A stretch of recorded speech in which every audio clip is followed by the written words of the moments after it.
Number 3 वाली छलांग सबसे बड़ी छलांग का लैम्बडा सबसे छोटा आता है, लैम्बडा 3 सबसे छोटा होगा। अच्छा चल ठीक है, फिर देखो सर इनमें से दूसरी बड़ी छलांग कौन सा, देखो 2e और 3e का अंतर तो e आएगा, फिर यहां से यहां के छलांगे 5e बटा 2 2.5 और ये कितना 4, 4 और 2.5 का अंतर से कितना 1.5 आएगा, सब मतलब ये और बड़ा ये उससे छोटा है। तो भैया दूसरा सबसे बड़ा मेरे पास कौन सा था, लैम्बडा 1, बताओ E3 का सबसे बड़ी छलांग, उसके बाद 1 वाली बड़ी छलांगे और उसके बाद मेरे पास 2 वाली छलांगे।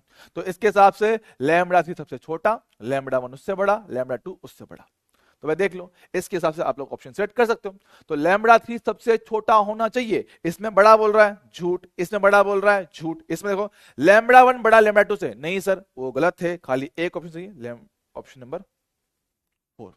तो आपको कैसे पता कि कौन सी ऊर्जा बड़ी है, भाई देख हमको घटाना आता है, सब बिल्कुल आता है, घटाओ देखो देखो बात करें लैम्बडा 3 2e और 4e, ठीक है, तो 3 के लिए आप लोग अंतर निकाल सकते हो, हाँ सर 4e माइनस का 2e घटाओ सर कितना 2e का अंतर है E3 के लिए, करेक्ट है, हाँ सर बढ़िया है। सर बात करें नंबर 2 के लिए, नंबर 2 सर ये कूदा है 2e से 3e में, सर ठीक है, तो इसके लिए जो ऊर्जा अंतर हम लोग निकालेंगे सर 3 और 2 का अंतर, तो 3e माइनस का 2e घटाओ में कितना 1 आएगा, हाँ सर। सेम तरीके से नंबर 1 ये कूदा है 5 बटा 2e से 4e के अंदर, तो इसके लिए जो मेरे पास ऊर्जा लिखोगे, ठीक है 5 बटा 2 4, सर एक तो 4 है और 5 बटा 2 कितना होता है 2.5 होता है, 2.5 होता है, इनको जरा घटाओ कितना मेरे पास आएगा सर 1.5e आएगा। तो देख पा रहे हो सबसे बड़ा कौन था सर, सबसे बड़ा तो 2e है, फिर 1.5 है, फिर ये है, तो मैंने वही किया है, 3 वाला सबसे बड़ा, 1 वाला उससे छोटा, 2 वाला सबसे छोटा। अब जिसकी ऊर्जा ज्यादा उसका लैम्बडा कम आता है, तो लैम्बडा 3 सबसे कम, लैम्बडा 1 उससे कम सबसे ज्यादा और लैम्बडा 2 सबसे ज्यादा, तो सबसे बड़ा लैम्बडा 2 है, ऑप्शन देख लो, काम खत्म, सेट है मामला, ठीक है, तो आपका यहां से काम हो जाएगा।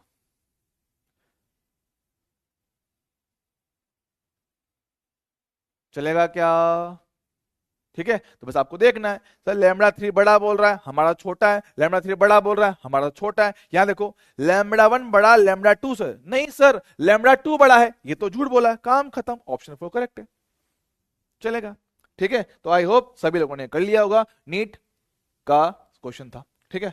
अब एक यहां पे एक पार्ट है नंबर ऑफ स्पेक्ट्रल लाइन, ठीक है, नंबर ऑफ स्पेक्ट्रल लाइन, याद है मैंने कहा था कि सर आपको स्पेक्ट्रम मिलता है, स्पेक्ट्रम मतलब जो आपको प्रकाश मिलता है, आप उसको एक स्क्रीन पे देखते हो, सर प्रकाश मिलता है।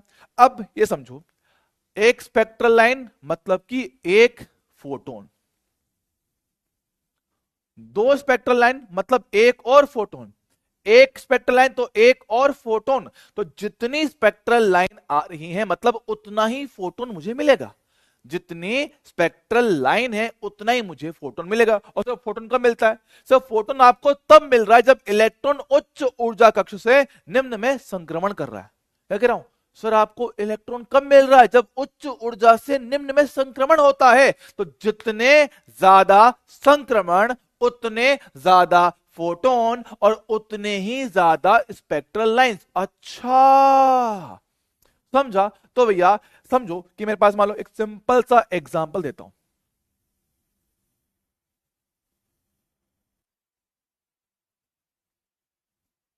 देखो मेरे पास क्या है, n बराबर 1 है, n बराबर 2 है, n बराबर 3 है। एक सिंपल सा पूछता हूं कि मान लो इलेक्ट्रॉन नंबर 3 पर है, इलेक्ट्रॉन फिलहाल मेरे पास नंबर 3 पर बैठा है, तो मुझे बताओ कि कितने कितने संक्रमण ये कर सकता है, कितने विभिन्न प्रकार के फोटोन ये आपको दे सकता है। प्रूफ करूं, चल देख सर, क्या हम लोग 3 से 2 पर जा सकते हैं, हाँ सर, उच्च से निम्न पे आए हो तो भैया एक फोटोन इसका बन सकता है, फिर 2 से 1 पे जाओगे तो दूसरा फोटोन ये बन जाएगा, अरे हाँ सर सही बात है, 3 से 2 फिर 2 से 1, 3 से 2 1 फोटोन, 2 से 1 एक और फोटोन, या फिर डायरेक्टली 3 से 1 पर भी तो आ सकता हूं, अरे हाँ सर, तो 3 अलग अलग तरह के संक्रमण है, तीन अलग अलग तरह के संक्रमण हैं तो तीन फोटोन आएंगे, और तीन फोटोन आएंगे तो तीन ही इसकी स्पेक्ट्रल लाइंस आएगी। ओ सर ये सही है। तो क्या बोलता हूं, number of spectral line capital N, ठीक है। तो कैपिटल एन का फॉर्मूला यहां पे होगा N into N plus one बटे 200। इसमें एन क्या होता है, इसमें एन होता है मेरे पास उच्च ऊर्जा कक्षा माइनस निम्न ऊर्जा कक्षा, ये आएगा। देख ले भाई सर, जैसे कि आपने अभी किया कि भैया कि इलेक्ट्रॉन को तीसरी कक्षा से पहली में आना है, चल ठीक है। तो भाई मेरे पास n निकालूंगा, n2 माइनस n1 कितना आएगा, 3 माइनस 1 कितना 2 आएगा। तो number of spectral lines n into N plus one बटे 2। तो n का मान 2, 2 प्लस 1 3 बटे में कितना 2, काटो कितना 3। तो भैया तीन स्पेक्ट्रल लाइन बननी चाहिए थी, 3 बन रही है। 3 लाइन बननी चाहिए थी, 3 बन रही है। अरे वाह सर, ये मामला एकदम सट है, आसान कहानी होगा। बोल भाई क्लियर है क्या? हाँ जी साहब, एकदम एकदम बढ़िया है, एकदम एकदम बढ़िया है, बढ़िया बढ़िया बढ़िया है, शानदार है बाबू, शानदार है। तो आप लोग जल्दी बताओ कि भैया मुझे 4 से 1 के संक्रमण के लिए नंबर ऑफ स्पेक्ट्रल लाइन कितना मिलेगा, बताओ फटाफट से। नंबर ऑफ स्पेक्ट्रल लाइन कितना अपने को मिलेगा, फटाफट से बताओ।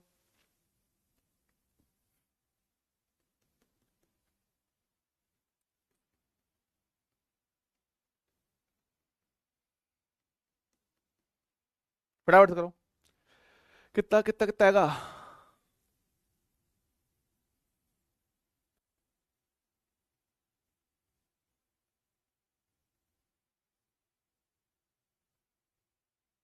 चेक करें, सब भाई देख लेते हैं। ले भाई देख, ए भाई जरा देख के चलो।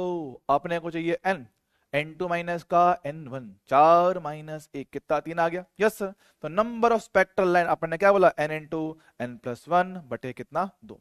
लिखते हैं n का मान 3, 3 प्लस 1 4 बटे में कितना 2, 2 से काटो 2 बार में कितना 6, खत्म। 6 लाइन्स मिलेंगी। यहां बात करता हूं, 5 से 2 में आ रहा हूं, चल ठीक है। तो मेरे पास n कितना आएगा, n2 माइनस n1, 5 माइनस का 2 है, कितना होगा 3। तो मेरे पास क्या है, फिर से number of spectral line 3 into 3 plus 1 बटा 2 कितना मेरे पास 6, खत्म। चलेगा? हाँ सर, ऐसे आप लोग कर सकते हो, इसमें कोई दिक्कत वाला बात अपने को नहीं नहीं नहीं नहीं होना चाहिए, ठीक है। चलेगा, बात समझे। इसका क्वेश्चन कैसा बनता है, ई रहा नजरों के सामने, नजर के सामने जिगर के पास।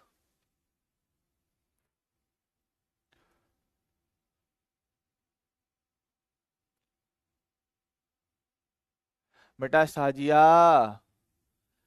बेटा बोल के प्रूफ नहीं करना होता, करके प्रूफ करना होता है। दुनिया तुम्हें हर चीज पर टोकेगी, अगर तुम बोल के जवाब देने बैठोगे तो तुमको गालियां ही पड़ेंगी। दुनिया में दो तरह के लोग होते हैं, एक बोलने वाले और एक करने वाले। तो बोलने वाले मत बनो, करने वाले बनो।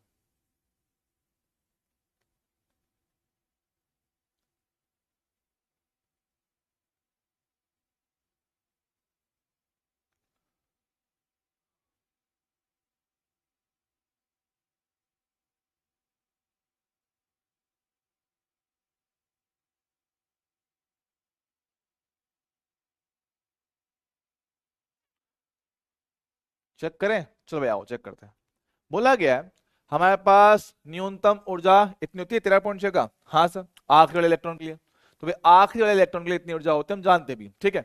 हाइड्रोजन परमाणुओं को 12.1 फोटोन ऊर्जा के एक वर्णीय विकिरण द्वारा मूल अवस्था से उत्तेजित किया जाता है। ध्यान से सुनिएगा, उत्तेजित कर रहा हूं कि सर पहली कक्षा में थे जहां पे ऊर्जा आप लोग कितना बोलते हो, माइनस का 13.6 इलेक्ट्रॉन वोल्ट कहते हैं। ये कह रहे हैं कि हमने इसको ऊर्जा दिया कितना 12.1, आपने दिया 12.1 का ऊर्जा, 12.1 का ऊर्जा। तो तुम्हें पता है ना, मैंने बताया था कल कि सर 12.1 का अंतर कहां मिलता है, सर ये मिलता है तीसरी के साथ। याद कर लो, देखो आया था पहले और दूसरे में अंतर 10.2 था, पहले और तीसरे में अंतर 12.1 था, पहले और चौथे में अंतर 12.75 था। अरे हाँ सर, बात तो एकदम सही कह रहे हो, है ना। फिर भी याद नहीं तो देख ले भैया, -13.6 आपने 12.1 दिया, चल ठीक है, तो 13.6 में आपने 12.1 दे दिया, घटाओ से कितना पड़ा 5, 2 में 3 में से 2 गया कितना 1, 1.5 माइनस का। सर 1.5 ऊर्जा कहां मिलता है, सर नंबर 3 में मिलता है, नंबर 3 का ऊर्जा 1.5 इलेक्ट्रॉन वोल्ट हमने लिखवाया। अरे हाँ सर, मतलब कि आपका इलेक्ट्रॉन उत्तेजित होकर तीसरे में छलांग मारेगा, उत्तेजित होकर तीसरे में छलांग मारेगा। अब सर हमें पढ़ रखा है ना कि तीसरे में पहुंच तो जाएगा लेकिन वो वहां पे स्थायी नहीं होता है, वापस कूदता है। तो भैया अब वो 3 से 1 में वापस कूदेगा, तो n का मान कितना, 3 माइनस का 1 कितना 2 हो गया। अपने को चाहिए number of spectral line, n into n plus 1 बटे का 2 डाल दो, 2 2 प्लस 1 3 बटे में 2 काटा पिटी किया 3, तो भैया 3 स्पेक्ट्रल लाइन आपको मिलेगा। भाई छलांग मार के तीसरे में जाओगे, वहां आप स्थायी नहीं होते हो, स्थायी नहीं होते तो वापस कूद के नीचे ही आते हो। ओके सर, चलेगा दोस्त, हाँ जी सर, बढ़िया है, परफेक्ट है। जरा इसको देखेंगे तुरंत प्रभाव से। सर हाइड्रोजन परमाणु को मुख्य क्वांटम संख्या 4 से निम्न पे आना है तो कितने स्पेक्ट्रम रेखा प्राप्त होंगी? सर देखो 4 से 1 पे आना है, यस, n कितना होगा 4 माइनस 1 कितना 3 होगा, तो नंबर ऑफ स्पेक्ट्रल लाइन ये लो भाई, रखेंगे 3, 3 प्लस 1 4 बटे में कितना 2, काटा बेटी करो 6, खत्म, हलवा सवाल। ओके है सर, ठीक है, क्लियर है दोस्तों? हाँ जी सर, हाँ जी सर, हाँ जी, हाँ जी सर। ऐसा एक क्वेश्चन आपके लिए होमवर्क छोड़ूंगा जो आप खुद से करोगे, थोड़ा दिमाग लगाओगे, दिमाग के घोड़े दौड़ाएंगे, ठीक है। तो भैया इसको आप खुद से करेंगे, आपका होमवर्क है। और अब फाइनली नए चैप्टर की शुरुआत, चैप्टर का नाम है नाभिक। ओके सर, तो भाई स्वागत है आपका आपके छोटे से प्यारे से नए से चैप्टर में, जो कि है बहुत ही ज्यादा आसान। उम्मीद है आपका एटम वाला चैप्टर बहुत ही सुकून से गया होगा, उसमें कोई खास समस्याओं का सामना आपको नहीं करना रहा होगा। भाई अब नाभिक, नाभिक एक और छोटा सरल सिंपल सा सवाल है, चैप्टर है जिससे ऑलमोस्ट हर साल 1 या 2 क्वेश्चन टपक जाते हैं, ऑलमोस्ट हर साल यहां से 1 या 2 क्वेश्चन टपक जाते हैं। छोटू सा चैप्टर, छोटू सा एकदम प्यारा सा, लल्लू है ना, छोटा कुत्ता, अरे मेरा बच्चा है ना, देखा था, बोले मेरे बच्चे कितना बड़ा टॉपिक है, 2 दिन में खत्म भी हो जाएगा और 2 क्वेश्चन दे भी देगा, है ना। कितना प्यारा टॉपिक है सर, बोले मेरे लाल इतना प्यारा टॉपिक है, तू है 2 दिन में खत्म भी हो जाएगा और तू 2 क्वेश्चन भी देके जाएगा, मजा ही मजा भाई, तेरे से ज्यादा प्यारा तो मुझे आज तक कोई लगा ही नहीं, है ना, समझो। चलो भाई न्यूक्लियस भैया और बेंचता समझते हैं, आओ क्या कहते हैं नाभिक। सर जानते हैं ना, जानते हैं, शुरुआत से एक ही बात कहते हैं आए हैं सर, क्या कि सर प्रत्येक वस्तु प्रत्येक पदार्थ छोटे छोटे कणों से मिलकर बना होता है, इसको क्या बोलते हैं, परमाणु कहते हो। हाँ सर परमाणु कहते हैं, परमाणु के अंदर होता है सर नाभिक। हाँ सर, नाभिक सबसे पहले किसने डिटेक्ट किया? सर रदरफोर्ड ने। याद करो कि भैया रदरफोर्ड के अल्फा प्रकीर्णन में हमने लिख के दिया था कि सर आपका परमाणु का अधिकतम द्रव्यमान, परमाणु का संपूर्ण द्रव्यमान और संपूर्ण धन आवेश बीच में केंद्रित होता है, जिसे हम लोग क्या कहते हैं, नाभिक कहते हैं। अरे बताया तो था, है ना। अब जो होता है सर एटम, सर एटम जो मेरे पास होता है वो होता है 10 की घात -10 मीटर की साइज का, है ना। उसकी जो होती है त्रिज्या वगैरह वो 10 की घात -10 मीटर में आती है। और जो होता है नाभिक, जो होता है बस न्यूक्लियस होता है, ओए न्यूक्लियस जो मेरे पास होता है ये भाई साहब आता है 10 की घात -15 मीटर का। मतलब कि आपके नाभिक की तुलना में 10 की घात 5 गुना छोटा होता है, आपके परमाणु की तुलना में जो नाभिक है वो 10 की घात 5 गुना छोटा होता है। भाई बहुत छोटा है, बहुत छोटा, बहुत छोटे हिस्से मेरे पास ये आपका केंद्रित रहता है। तो भैया उसी कहानी को थोड़ा सा आगे बढ़ाते हैं। भैया देख क्या बोलते हैं कि रदरफोर्ड के अल्फा प्रकीर्णन प्रयोग में यह पाया गया कि परमाणु का संपूर्ण द्रव्यमान केंद्रीय भाग में केंद्रित होता है, जिसे हम लोग क्या बोलते हैं, नाभिक कहते हैं। अच्छा अब नाभिक के अंदर आपके दो तरह के कण मिलते हैं, उनको बोलते हैं प्रोटॉन और न्यूट्रॉन।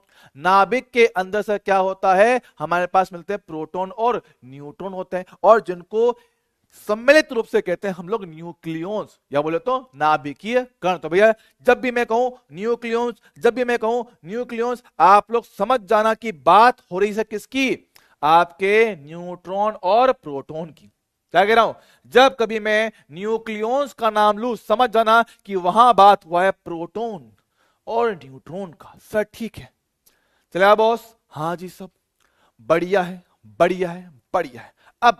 अब आपका जो होता है नाभिक, नाभिक का जो स्थायित्व होता है, नाभिक का जो स्थायित्व होता है वो निर्भर करता है उनके नाभिकीय कणों के मध्य बल पर। नाभिकीय कणों के मध्य बल पर निर्भर करता है कि आपका जो नाभिक है वो स्थायी होगा या नहीं होगा। लिखा हुआ अपने पास, किसी भी नाभिक का जो स्थायित्व होता है नाभिकीय कणों के मध्य लगने वाले नाभिकीय आकर्षण बल और प्रोटॉन के मध्य विद्युत प्रतिकर्षण बल के मान पर निर्भर करता है। मतलब ये बात नहीं समझा, समझाता हूं। देखो हमने पढ़ा था कि सर दुनिया में कहना 4 तरह के बल आपने बताए थे, जैसा 4 तरह के याद करो सर। एक आपने बताया ग्रेविटेशनल फोर्स, जो दुनिया का सबसे ही कमजोर बल है, ग्रेविटेशनल फोर्स, याद है क्या? हाँ हाँ सर याद है। दूसरा आपने बताया इलेक्ट्रोस्टैटिक फोर्स, याद है? हाँ सर, गुलाम वाला इलेक्ट्रोस्टैटिक फोर्स।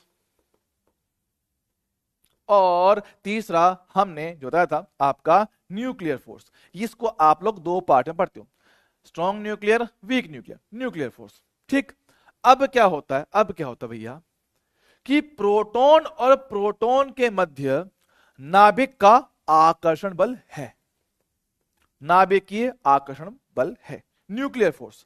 और उन पे आवेश होने की वजह से, आवेश होने की वजह से प्लस का ई आवेश, प्लस का ई आवेश, समान प्रकृति के आवेश एक दूसरे को करते हैं प्रतिकर्षित, इलेक्ट्रोस्टैटिक फोर्स, इलेक्ट्रोस्टैटिक फोर्स। अरे हाँ सर, अब सोचो कि सर एक तरह का बल तो उनको नजदीक लाना चाहता है और दूसरा उनको दूर कर रहा है।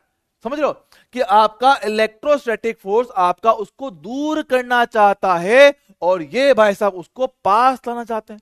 अब इनमें से जो फोर्स ज्यादा पावरफुल होता है उसके हिसाब से काम हो जाता है, जो फोर्स ज्यादा पावरफुल होता है उसके हिसाब से काम चल जाता है। सर आपने तो कह रखा है ना कि ये दुनिया का सबसे ज्यादा ताकतवर बल है, बिल्कुल सही बात ये है, लेकिन ये क्या है ना, ये निर्भर करता है परास पर कि भैया कणों के मध्य में दूरी कितना है, कणों के मध्य में दूरी कितना। अगर कण आपके काफी ज्यादा नजदीक होते हैं, कण आपके काफी ज्यादा नजदीक होते हैं तो आपका नाभिकीय बल बहुत ताकतवर होता है। ये बल बहुत ताकतवर होता है तो इसका ताकतवर होने से आकर्षण ज्यादा, प्रतिकर्षण कमजोर। आकर्षण अगर ज्यादा होगा तो नाभिक आपका स्थायी रहेगा, सारे नाभिकीय कण आपस में जुड़े हुए रहते हैं।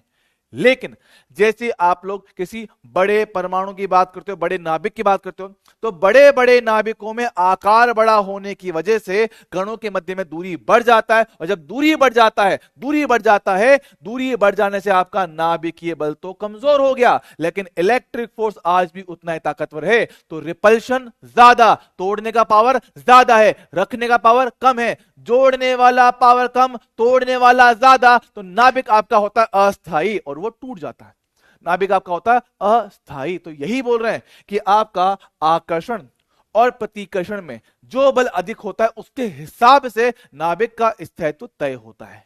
बात क्लियर है क्या? ओके सर, बात में समझ में आ रही है। तो जो बल बड़ा होगा उसके हिसाब से काम होगा, नाभिक के बल बड़े हैं तो सिस्टम स्टेबल है, अगर आपका इलेक्ट्रिक फोर्स बड़ा है तो काम खराब ही किया, काम थोड़ा सा खराब रहेगा। ठीक है, चलेगा? हाँ जी साहब। अब देखो सर, हम बात करते हैं, हम जब कभी किसी भी परमाणु को दर्शाते हैं, हम जब कभी किसी भी परमाणु को दर्शाते हैं, परमाणु को दर्शाते हैं, तो क्या परमाणु को जब दर्शाया जाता है सर उसको लिखते हो ऐसे Z X A या फिर Z X A, ये लिखते हो क्या? हाँ सर, आप जब कभी किसी परमाणु को दर्शाते हो वो ऐसे लिखा में आता है। सर ठीक है सर, X क्या होता है भैया? X तो मेरे पास सिंबल है, X मेरे पास क्या है? सिंबल है जो आप उसको देते हो उस अवयव को। हाइड्रोजन के लिए H होता है, हीलियम के लिए He होता है, लिथियम के लिए Li होता है, वो X होता है। ठीक सर, Z क्या होता है? ध्यान से सुनेंगे भैया, Z को हम लोग बोलते हैं तो परमाणु क्रमांक। हालांकि मैं बता चुका हूं, फिर भी देख लो, Z को कहते हैं परमाणु क्रमांक। अंग्रेजी में कहते भैया एटॉमिक नंबर, एटॉमिक नंबर। अब ये बात समझेंगे कि आपका जो परमाणु क्रमांक होता है वो प्रोटॉन की संख्या को दर्शाता है, प्रोटॉन की संख्या को दर्शाता है कि भाई जितना आपका परमाणु क्रमांक होगा उतना ही मेरे पास नंबर ऑफ प्रोटॉन्स होंगे। नंबर ऑफ प्रोटॉन्स, हाँ जी सर। और ये बात समझते हो कि आपका कोई भी जो आपका एटम होता है वो विद्युत रूप से उदासीन होता है, कोई भी आपका जो एटम होता है वो विद्युत रूप से उदासीन होता है। तो जितने नंबर ऑफ प्रोटॉन होते हैं उतने नंबर ऑफ इलेक्ट्रॉन भी वहां पर होता है, जितने प्रोटॉन होते हैं उतने ही मेरे पास क्या होता है, नंबर ऑफ इलेक्ट्रॉन भी उपस्थित रहता है, क्योंकि आपका एटम विद्युत रूप से उदासीन होता है। सही बात है क्या? हाँ सर। फिर बात करें किसकी, ए की। सर ए कैसे होता है, लो भैया ए लिख देता हूं, लो भैया ए। सर ए को आप लोग कहते हो आपका क्या, परमाणु भार, ये बोलते हो परमाणु भार लिखते हो, हाँ जी सर परमाणु भार लिखते हैं, है ना, है ना। भार संख्या बोल दो, एटॉमिक परमाणु भार बोल दो या भार संख्या बोल दो उसको, लो अच्छा वर्ड यही है, भार संख्या, है ना, एटॉमिक वेट, परमाणु भार, भार संख्या या एटॉमिक वेट इसको कहा जाता है। ठीक सर। ये दर्शाता क्या है, ये दर्शाता है कुल नाभिकीय कण, कुल नाभिकीय कणों को दर्शाता है, कुल नाभिकीय कणों को दर्शाता है। इसका मतलब कि प्रोटॉन प्लस न्यूट्रॉन। अच्छा, तो ये कुल नाभिकीय कण, भाई प्रोटॉन कितना है और न्यूट्रॉन कितना, ये वो दर्शाता है। अच्छा सर, चलेगा चलेगा चलेगा। अच्छा सर, फिर इसके हिसाब से, तो इसके हिसाब से नंबर ऑफ न्यूट्रॉन क्या है, टोटल माइनस जेड कर दो कि टोटल कितने नाभिकीय कण हैं, उनमें से अगर प्रोटॉन को हटा दूंगा, उनमें से अगर प्रोटॉन को हटा दूंगा तो मेरे को नंबर ऑफ न्यूट्रॉन्स मिल जाएंगे। बहुत बढ़िया। तो नंबर ऑफ प्रोटॉन तो जेड के बराबर होता है, और टोटल नाभिकीय कण में से अगर प्रोटॉन को हटा देंगे तो आपको न्यूट्रॉन की संख्या मिल जाएगा। क्या इसमें कोई समस्या है क्या? क्या इसमें मेरे को कोई समस्या है क्या? जल्दी बोलो, क्या इसमें मेनू कोई समस्या है बाबू? क्या इसमें मेनू कोई समस्या है? ना जी ना सर, एकदम बढ़िया बढ़िया बढ़िया, परफेक्ट, परफेक्ट है सर, परफेक्ट है ना। आप लोग इस चीज को अच्छे समझते हो, कैसे इसको करना होता है, बहुत आराम से समझ सकते हो। जैसे कि एक सिंपल एग्जाम्पल देता हूं कि आपने कुछ नाम पढ़े होंगे, जैसे याद करते हैं 1H1, 1H2, 1H3, जानते हो इनको? तो इसको आप लोग कहते हो हाइड्रोजन के, हाइड्रोजन के क्या कहते हो आप इनको, आइसोटॉप्स, आइसोटॉप्स इनको कहा जाता है। समस्थानिक, याद है क्या, है ना, समस्थानिक किसको कहते हो? हाँ सर। सर देखो, इसके लिए z का मान 1 है, इसके लिए z का मान 1 है, इसके लिए z का मान कितना, 1 है। मतलब प्रोटॉन की संख्या 1 है, प्रोटॉन की संख्या 1 है, प्रोटॉन की संख्या कितना, 1 है। चल ठीक है। फिर हम कहते हैं भाई न्यूट्रॉन की संख्या, सर क्या लिखते हो सर, a माइनस जेड। तो भाई a कितना 1, z कितना 1, न्यूट्रॉन है ही नहीं। यहां बात करूं सर न्यूट्रॉन की संख्या, देखो भैया फिर से a माइनस जेड, a कितना 2 माइनस का 1 कितना 1 आएगा। बहुत बढ़िया। यहां देखो न्यूट्रॉन न्यूट्रॉन न्यूट्रॉन, फिर से वही a माइनस जेड कितना 3 माइनस का 1 कितना 2। ओए ऐसे तो आप किसी भी सिस्टम के लिए प्रोटॉन और न्यूट्रॉन की संख्या निकाल सकते हो बिना किसी दिक्कत के, बिना किसी प्रॉब्लम के। है ना। बालक बोला सर परमाणु क्रमांक अलग होता है, क्या होता है ना, एटॉमिक भार अलग होता है और एटॉमिक मास अलग होता है, लगा था ना, एटॉमिक नंबर अलग होता है।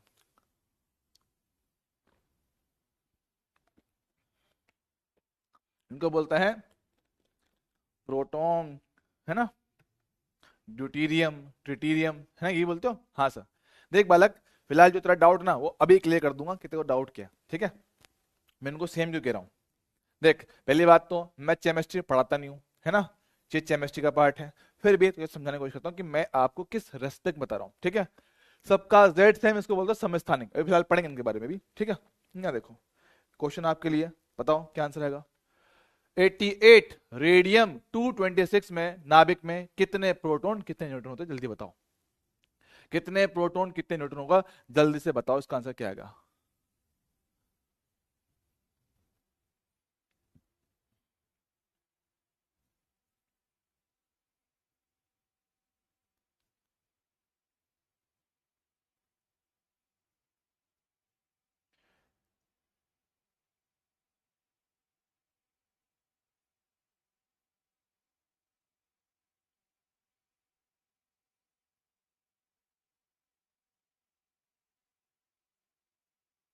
चेक करें तो देखो, आपने उधर रखा था क्या, 88 रेडियम 226।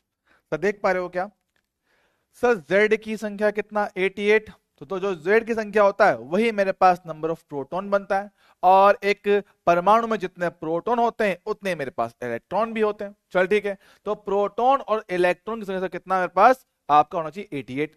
न्यूट्रॉन 88 नहीं, झूठ। प्रोटॉन हो सकता है, इलेक्ट्रॉन हो सकता है, ये तो कतई झूठ, बचे दो। चल बात करता हूं सर, हम जानते हैं ए भार संख्या से कितना 226 होता है, हाँ सर। तो नंबर ऑफ न्यूट्रॉन कितना लिखोगे सर, जेड माइनस सॉरी ए माइनस जेड लिखोगे, ए माइनस जेड लिखोगे, तो ए कितना मेरे पास 226, ये कितना मेरे पास 88। जब इनको घटाओगे कितना मेरे पास आएगा सर, घटाने मेरे पास आएगा ये 138 आएगा। तो न्यूट्रॉन की संख्या से कितना 138 है, तो न्यूट्रॉन कितना हो गया 138। ऑप्शन कौन सा, दूसरा, परफेक्ट, डन।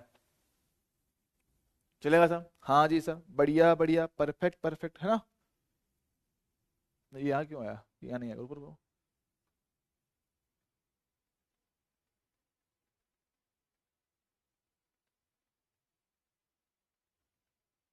ये आपके नाभिक के प्रकार, नाभिक के प्रकार, ठीक है। लिखा दूं क्या, लिखाता हूं, देखो एक बार समझते हैं।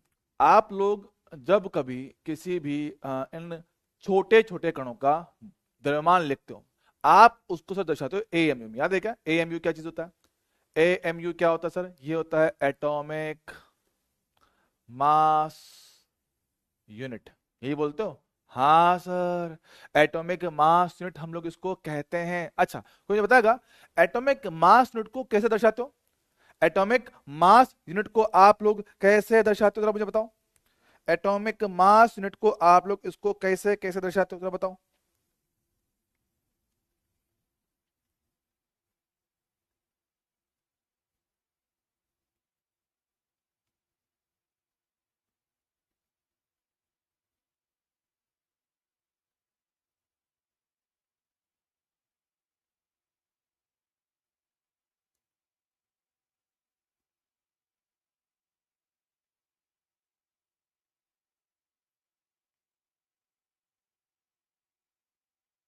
क्या हम लोग उसको बोलते हैं कार्बन 12 के 12वें, कार्बन 12 के द्रव्यमान के 12वें भाग को आप एक एएमयू कहते हो, पता है क्या। अरे हाँ सर, याद है, कार्बन 12 के 12वें भाग को हम लोग कितना बोलते हैं, एक एएमयू कहते हैं। अरे हाँ सर, ये बात अच्छी तरह से मेरे को याद है, रटा हुआ है, बोलो हाँ कि ना। क्या मैं सही बोल रहा हूँ बाबू, क्या मैं सही बोल रहा हूँ। हाँ सर, कार्बन 12 के 12वें भाग के जो द्रव्यमान होता है आप उसको बोलते हो एक एएमयू कहते हो। सब बात तो एकदम करेक्ट है ना। और ये आता कितना है, तो इसका मान आप लोग लगभग लगभग कितना बोलते हो, इसके मान को आप लोग लगभग लगभग कितना बोलते हो, एक एमयू को कितना 1.66 into 10 की पावर माइनस का 27 kg, ये लिखते हो क्या। हाँ सर, ऑलमोस्ट ऑलमोस्ट मेरे पास यही होता है, ठीक है। अब क्या होता है, जब इन्हीं के पदों में आप लोग आपके न्यूट्रॉन और प्रोटॉन का भार दिखाते हो तो वो क्या आता है, वो लगभग लगभग मेरे पास क्या होता है, सेम होता है। प्रोटॉन का द्रव्यमान और न्यूट्रॉन का द्रव्यमान कहता है लगभग लगभग एक एएमयू के बराबर ही आता है। हालांकि फर्क होता है, हालांकि थोड़ा फर्क इनमें होता है कि आपके न्यूट्रॉन का भार प्रोटॉन की तुलना में थोड़ा ज्यादा होता है, थोड़ा थोड़ा ज्यादा होता है। अगर मैं आपको इसकी एग्जैक्ट वैल्यू बता, देखो ये वैल्यू देखो, मुझे भी याद नहीं रहती है, ठीक है, मुझे भी रटनी पड़ती है, ठीक है, फिलहाल मुझे रटी हुई नहीं है, देखता हूं एक बार। तो देखो न्यूट्रॉन का एएमयू में कितना मेरे पास आता है, 1.0087 एएमयू, ठीक है, और ये कितना मेरे पास होता है 1.0078 एएमयू होता है, ठीक है। तो क्या होता है भैया, जितने मेरे पास प्रोटॉन और न्यूट्रॉन मेरे पास आते हैं उतने उनका भार बढ़ जाता है। सोच कि सर 2 प्रोटॉन 2 न्यूट्रॉन, ये क्या होगा, उनका भार संख्या होगा। तो जो भार संख्या है उतना ही तो भार बन रहा है। एक प्रोटॉन का भार 1 एमयू, एक न्यूट्रॉन का 1 एमयू। आपके नाभिक के कण अगर 4 हैं, नाभिकीय कण 4 है तो चारों का मिला के 4 एमयू आता है। तो भार संख्या बोल दो या उसका परमाणु भार बोल दो, एक ही बात बन जाता है, एक बात मेरे पास वो बन जाता है, ठीक है। तो ये इनमें फर्क होता है, सिर्फ यही काम है, ठीक है, बाकी इतने खास की बात, काम की बात नहीं थी, ठीक सर, चलेगा। अच्छा अब समझिएगा, इसकी बात करता हूं, टाइप्स ऑफ न्यूक्लियाई, है ना, बोलते सर लिखा गया है सम स्थानिक आइसोटॉप्स। देखो भैया याद करने का तरीका यही बताऊंगा, देखो आइसोटॉप्स, पी मतलब प्रोटॉन, अच्छा तो आइसोटॉप मतलब समान प्रोटॉन, है ना, same number of proton, same number of proton, ये बोलते हो। अच्छा समस्थानिक, जिनका स्थान समान हो, जिनका स्थान समान हो। सर आपकी आवर्त सारणी में पीरियोडिक टेबल में स्थान किससे दर्शाते हैं, सर स्थान हम लोग दर्शाते हैं उनके आपके एटॉमिक नंबर से, उनके एटॉमिक नंबर से उनका स्थान निर्धारित होता है, उनके एटॉमिक नंबर से उनका स्थान निर्धारित होता है। तो सम स्थान, स्थान समान मतलब z का सेम होना, समान स्थान मतलब z का सेम होना। तो वो सारे नाभिक जिनमें z सेम होता है या प्रोटॉन की संख्या समान होता है उनको हम लोग क्या बोलते हैं, सम स्थानिक कहते हैं। क्या बोलते हैं, वह नाभिक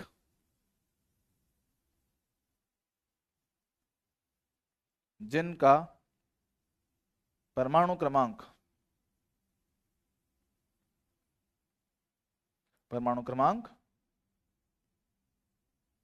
समान होता है,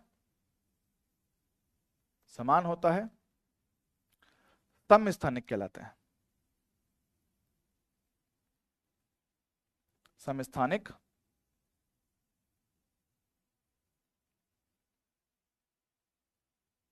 ठीक है, समस्थानिक कहलाते हैं। चल ठीक है, अच्छा सर बिल्कुल ऐसे ही, बिल्कुल ऐसे ही सर। आइसो बार, बार मतलब भारी, कितना भारी है, हाँ सर। समभारिक, भारी भारी, भारी मतलब वजन, भारी मतलब वजन, वजन मतलब वेट, अच्छा तो वेट समान होना चाहिए। तो समभारिक समान भार, समान भार मतलब कि उनका ए सेम होना चाहिए, ए सेम होना चाहिए। ओहो हो, समान भार, ओके सर ए समान होगा, है ना, समान भार मेरे पास होगा। तो वह नाभिक,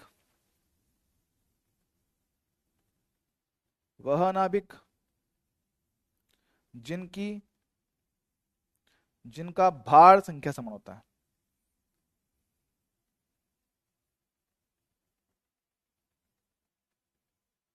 भार संख्या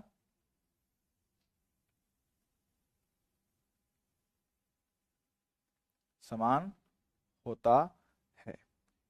क्या ये बात सभी को क्लियर है, क्या क्या ये बात सभी को क्लियर है भैया। एक तो सिंपल आसान सी चीजें हैं, इनमें कोई खासा आपको हैवी दिमाग नहीं लगाने का है, ठीक है, सिंपल बातें, सभी ना कभी ये पढ़ा ही होगा, केमिस्ट्री में पढ़ा होगा, यहाँ पढ़ा होगा, कहीं और पढ़ा होगा, ठीक है। क्या इसमें मेनू कोई समस्या है दोस्त, के मेनू इसमें कोई समस्या है, मेनू विदा करो, मेनू विदा करो, है ना, चलेगा दोस्त। हाँ जी साहब, सर इसका एग्जाम्पल, एग्जाम्पल ले लो भैया, 1H3 होता है और 2He3 भी होता है। तो इनके देख लो सर, इनकी भार संख्या समान है, इनकी भार संख्या समान है, तो क्या बनेंगे, ये समभारिक कहे जाएंगे। चल ठीक है सर, अगला लास्ट आइसोटोन्स, एन, एन का मतलब न्यूट्रॉन समान, सम न्यूट्रॉनिक, सर ठीक है। तो मेरे पास क्या, नंबर ऑफ न्यूट्रॉन जिनमें सेम होते हैं आप उनको सम न्यूट्रॉनिक कहते हो। मतलब कि जिनके लिए मेरे पास A - Z सेम आता है वो होते हैं सम न्यूट्रॉनिक। जिनके लिए A माइनस जेड सेम आता है उनको कहते हैं हम लोग क्या, सम न्यूट्रॉनिक उनको कहेंगे। ठीक है बॉस, चलेगा क्या? हाँ जी साहब, ठीक सर, चलेगा सर। इनके क्वेश्चन फटाफट से करवा दो। ले देख, बोला गया हमारे पास, बोला गया कि मेरे पास एक क्वेश्चन है कि दो नाविक हैं, एक दूसरे के क्या होंगे। चल देख, क्या इनका परमाणु क्रमांक समान? नहीं है सर। Z सेम नहीं है। अगर Z सेम नहीं है तो सम स्थानिक तो नहीं होंगे। सम स्थानिक ऑप्शन में है क्या? नहीं सर। कुछ और भी लिखा हुआ है? अच्छा लिखा हुआ, सब कुछ लिखा हुआ है, देखते हैं। एक दूसरे के, ठीक है ना। ऊपर से इनका भार संख्या भी समान नहीं है। हाँ सर, तो ना तो समस्थानिक हुए ना समभारिक हुए। अब देखिए सर इनका अंतर 13 माइनस 6। सर 13 माइनस 6 कितना मेरे पास आएगा? 4 3 7। सर इनका अंतर 14 माइनस का 7 कितना? 7 आएगा। यस सर, इनका अंतर समान है। सर A माइनस जेड दोनों के लिए सेम आया है, तो मेरे पास क्या होंगे? ये सम न्यूट्रॉनिक होंगे। सम न्यूट्रॉनिक ऑप्शन कौन सा? पहला करेक्ट है। सर कार्बन के साथ समस्थानिक, सर कार्बन होता है 6C12 कहते हो, क्या 6 नंबर दोनों में आ रहा है क्या? नहीं सर, सिर्फ इसमें, इसमें नहीं है, तो ये गलत हो गया। समान भार भी नहीं आया है। नाइट्रोजन के समस्थानिक, सर नाइट्रोजन कितना? 7N14 कहोगे।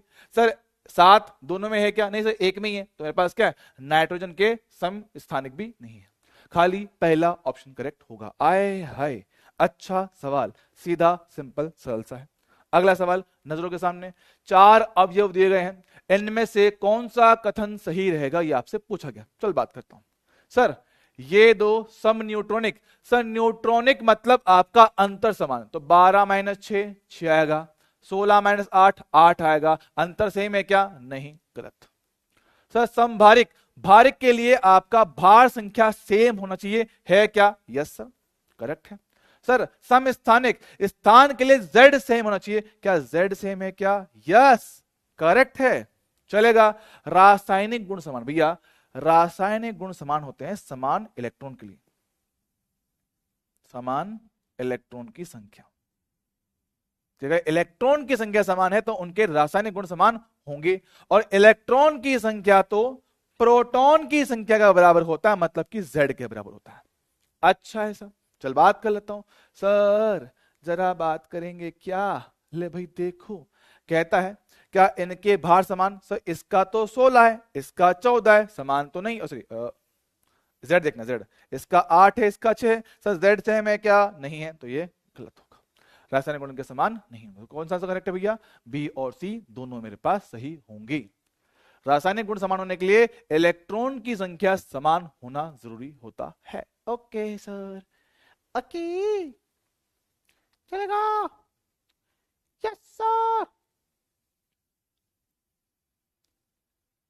बी एंड सी, भैया बी एंड सी कहना, डायरेक्ट बी सी मत कहना, ऐसा लगेगा कि मास्टर को गाली दे रहे हो। ठीक है, ऐसा कहना भैया, जब भी आंसर दो बी एंड सी कहना, डायरेक्ट बी सी मत कहना, ऐसा लगेगा कि मास्टर को गाली दी जा रही है। ठीक है,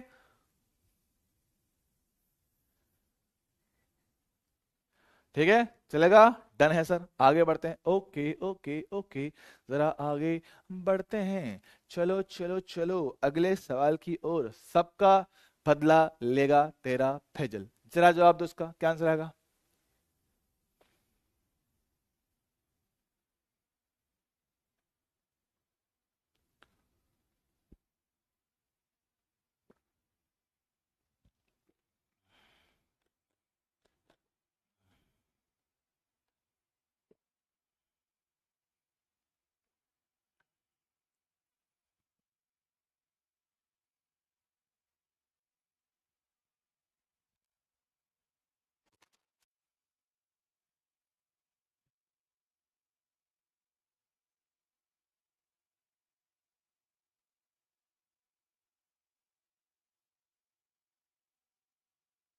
चेक करें, तो देख लो, रासायनिक गुण समान, तो रासायनिक गुण समान होने के लिए इलेक्ट्रॉन की संख्या सेम होना चाहिए, मतलब Z सेम होना चाहिए।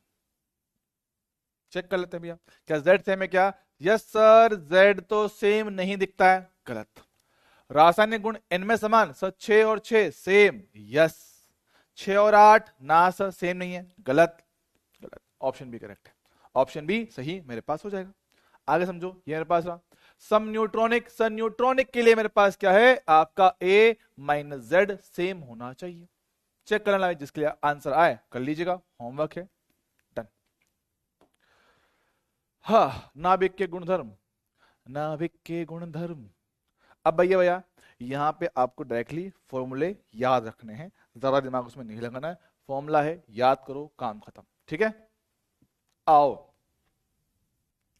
रेडियस ऑफ न्यूक्लियाई, नाभिक की त्रिज्या।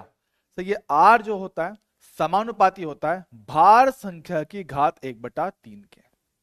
भार संख्या के घात 1/3 के क्या होता है, समानुपाती होता है। मतलब भार संख्या जितना ज्यादा, नाभिक की त्रिज्या मेरे पास क्या है, उतना ही बड़ा मेरे पास आएगा। अच्छा सर, जब समानुपाती हटाओगे एक नियतांक आएगा, उसको कहते हैं आर नॉट, ए की पावर a/3। ये मेरे पास फॉर्मूला है।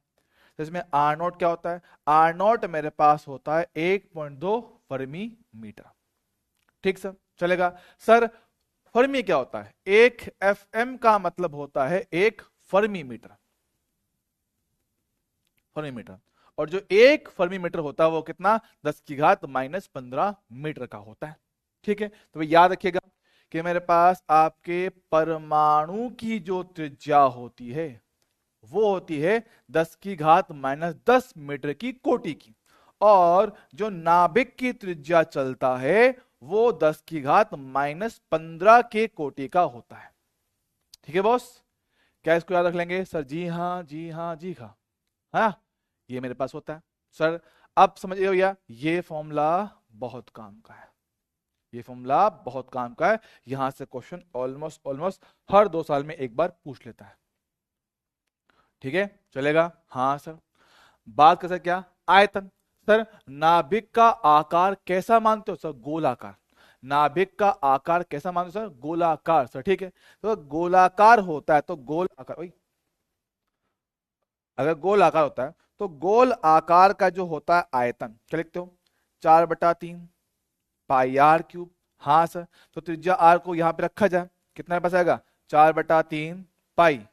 आर का मान रखेंगे, बच्चों एक मिनट रुकना, ठीक है।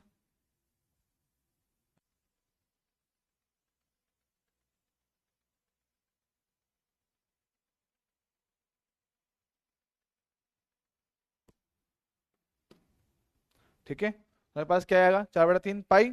अब आर नोट का पावर तीन हो जाएगा, और इसके ऊपर भी घात है, तो जब घात के ऊपर घात आए, भाई ए की पावर 1/3 तो है ही सही, पावर 3 मुझे करना है, पावर 3 करोगे घात के ऊपर घात आएगा। घात के ऊपर जब भी घात आता है आपस में गुणा हो जाती है, तो पावर के ऊपर पावर दोनों आपस में गुणा हो जाएंगी, तो ए की पावर 1/3 इंटू 3, तो दोनों आपस में गया। हाँ सर, तो मेरे पास क्या है, जो आयतन V है वो डायरेक्टली A के समानुपाती, आयतन A के समानुपाती। A क्या है मेरे पास, आपका भार संख्या, जो आपका आयतन है वो भार संख्या के समानुपाती होगा, जो आयतन है वो भार संख्या के समानुपाती होगा। सर ठीक है, चलेगा, दौड़ेगा, बढ़िया, 1 नंबर, डन है। ओके सर, सवाल आपके सामने, नाभिक के आकार की कोटि क्या हो, हमने बता दिया, नाभिक आपके होता है 10⁻⁻15 मीटर की कोटि का होता है। हाँ जी सर, है ना। अरे भगवान, 4/3 पाई आर क्यूब आया V।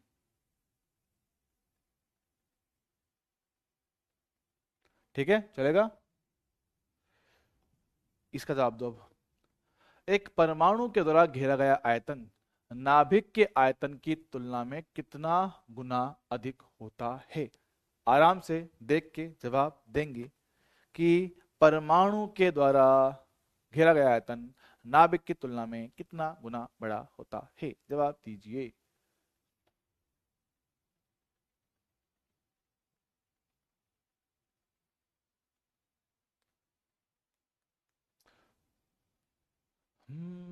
स्नेहा पासवान 2 दिन पहले घूमने गए थे। बेटा बहुत बढ़िया। ऐसे टाइम पे तुम लोग घूमते हो, जब एग्जाम सर पे आ रखा है तब भी हमने घूमना है ना। फिर भी आस लगी है दिल में, तुम होगी मुझसे मिलने, चुपके चुपके कह के दिल में दीवाना, तेरा दीवाना। हाय कहाँ गई वो रातें, वो मीठी मीठी सी बातें करती थी, वो दीवाना। हाँ, आंखों में तेरा ही चेहरा, धड़कन में। तो भैया बच्चों का आंसर है ऑप्शन बी, जो कि सरासर गलत है। सरासर गलत है। सही आंसर क्या होगा? ऑप्शन डी होगा। है है ये कैसे हुआ मार साहब? यही कैसे हुआ?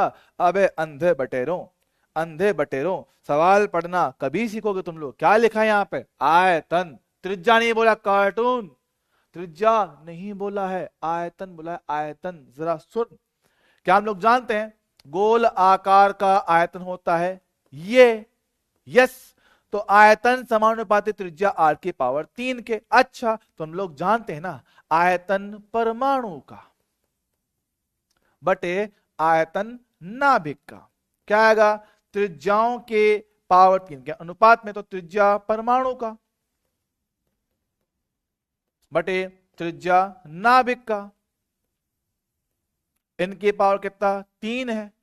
लिखो 10 की घात माइनस का 10, 10 की घात माइनस का 15, पावर कितना? 3 करूंगा। ओके, 15 गया ऊपर, 15 गया ऊपर, -10 प्लस का 15, पावर कितना? 3। कितना है बचाया? 10 की घात 5, उसकी पावर कितना? 3। कितना है? 10 की घात 15। ओ, देख पा रहा है क्या? परमाणु का आयतन नाभिक की तुलना में 10 की घात 15 गुना ज्यादा है। और इतना करने की जरूरत भी नहीं थी, इतना करने की जरूरत भी नहीं थी, है ना।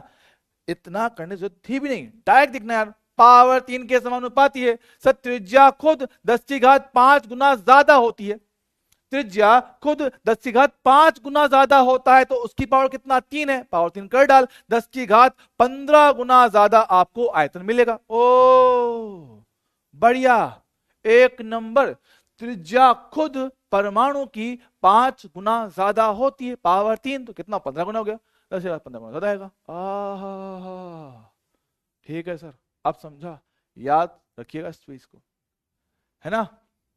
ओके सर, बढ़िया है, एक नंबर। इसका जवाब देंगे तुरंत प्रभाव से। देखो मेरे पास सर एल्यूमिनियम की त्रिज्या दे रखा है, कॉपर का पूछा गया है। त्रिज्या त्रिज्या आर समानुपाती ए की पावर 1/3, तो इसके हिसाब से R1/R2 बरोबर A1/A2 की पावर कितना? 1/3। चल ठीक है, पहले की त्रिज्या 3.6 दे रखा है, दूसरे की निकालने का है A1 से। ए क्या होता है सर? भार संख्या 27, दूसरे की भार संख्या कितना? 64, तो 27/64 पावर कितना? 1/3। सर 1/3 का मतलब होता है घन मूल, 1/3 का मतलब होता है घन मूल, तो 27 का घन मूल सर कितना आएगा? 3। 64 कितना आएगा सर? 4 आएगा। ओके सर, क्रॉस मल्टीप्लाई कर दूं? देख, 3 से इसको काट, 1.2, 4 से गुणा कर, कितना मेरे पास आएगा? 1.2 इंटू 4, 4.8।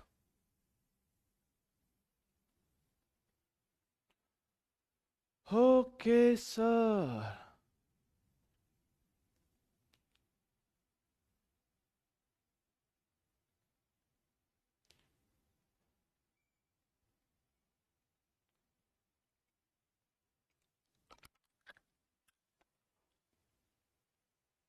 चलेगा सर, तो 4.8 ऑप्शन कौन सा? डी।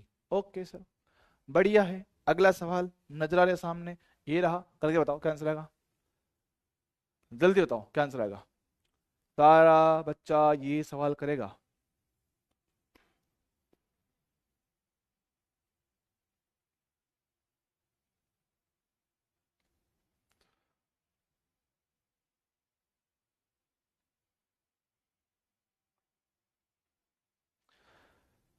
चाहे जो तुम्हें पूरे दिल से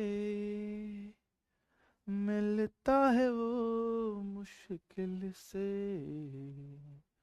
ऐसा जो कोई कहीं है, बस वो ही सब से हंसी है, उस हाथ को तुम थाम लो जो मेहरबान, कल हो ना हो, हर पल यहाँ जी भर जियो, जो है समा, कल हो ना हो, हर घड़ी बदल रही है धूप जिंदगी, छाँव है कभी कभी है रूप जिंदगी, हर पल यहाँ जी भर जियो, जो है समा, कल हो ना हो। सर ये आपके लिए होमवर्क है, ट्राई कीजिएगा। ये मैं करवाता हूँ, पढ़ेंगे। ln r बटा r नोट का ln a के साथ ग्राफ क्या होगा, समझते हैं। सर हमने बताया फॉर्मूला,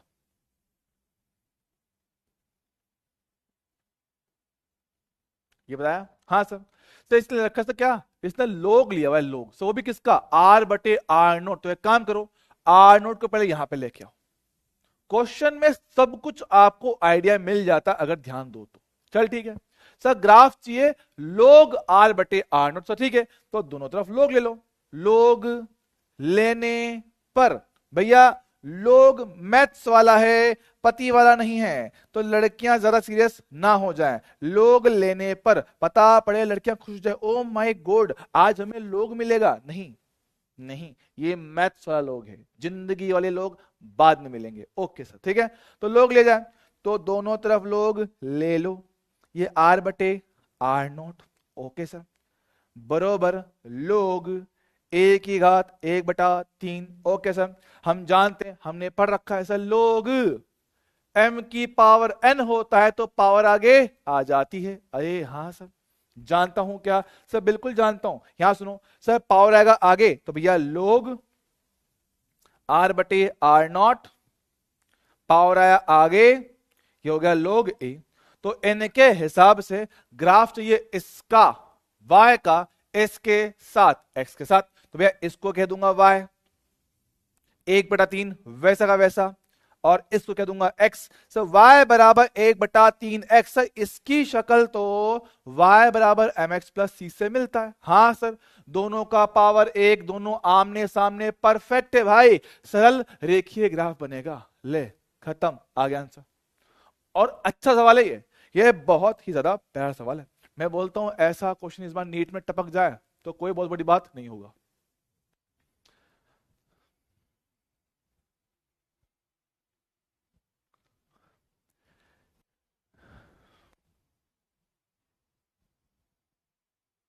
हमेशा लड़कियों को ही क्यों बोलते हो, बेटा मैं तो लड़कों को भी बोलता हूँ।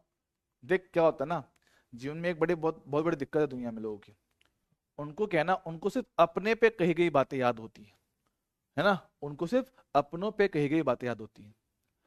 बल्कि क्लास में मैंने लड़कों की कितनी बेइज्जती की है, हर बार मैंने क्लास में कितनी बार बचा है, लड़कों की बेइज्जती की है, भर भर के हैं। ठीक है बॉस, चलेगा, डन है साहब, एकदम बढ़िया। यहां पर आते हैं सर, ये चीज ये कौन बताएगा, चलो देखो आया बात करते हैं। एक नाभिक दो नाभिक में टूटता है जिनके वेग का अनुपात दे रखा है, तो नाभिकीय आकार का अनुपात क्या बोलोगे, त्रिज्या का। ठीक है, अच्छा सरा समझिएगा, है ना। सुनो सर, नाभिक टूटता है सर, ये टूटने वाला ब्लास्ट होने वाला गेम हमने खेला है क्या, यस सर, है ना, हमने ब्लास्ट होने वाला। आयुष कुशवाहा बोल रहा है लड़कों से डर लगता है सर को, अच्छा बेटा, आग में हाथ नहीं डालते, आग में हाथ नहीं डालते, और खासकर ऐसी आग के तो हाथ नहीं लगाते हैं, वरना ये वो आग है जो जलता हुआ कोयला कहीं और डाल देगा।